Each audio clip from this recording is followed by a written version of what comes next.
Deakin to me means an awful lot. It certainly made me the person I am. I couldn't do some of the things I do if it wasn't for Deakin. I've learnt an awful lot here.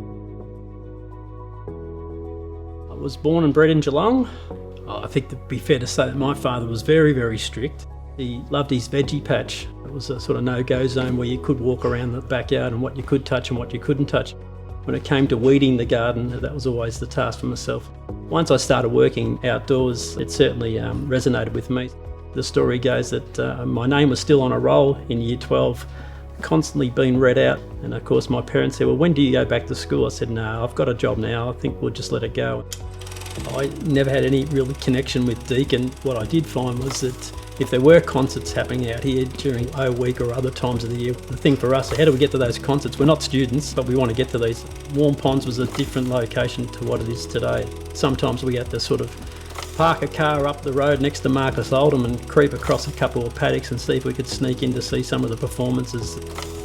I saw an advertisement for a role for a supervisor at Deakin University looking after the grounds.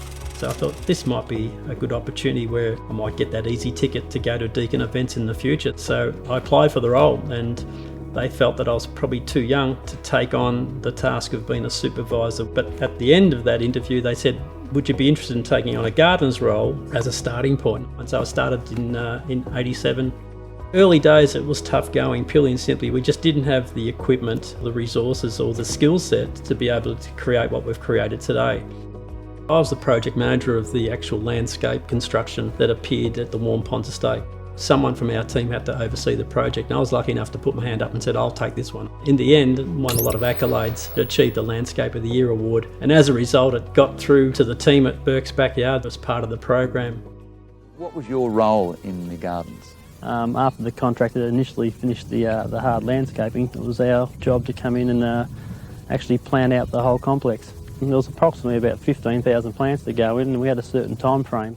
It was quite a barren landscape out here before construction started and a lot of people still talk about how good the landscape and the grounds are around this particular building. I mean, I've got a front yard and a backyard like most people, but this is my extended backyard and I've always sort of treated it as my own.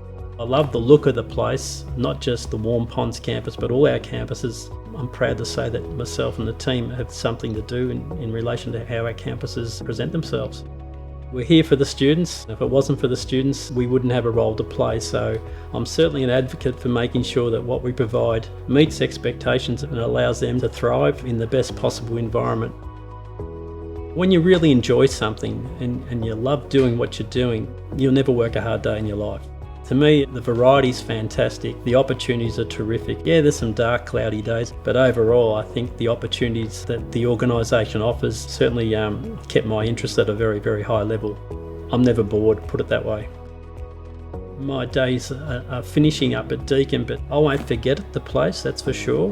I'm certainly not one to put the slippers on and sit on the couch. It'd be pretty hard not to stick my head in and see how things are tracking here at the university. To get to Bunnings from my place, it's only a right-hand look and I'll see how the campus is looking.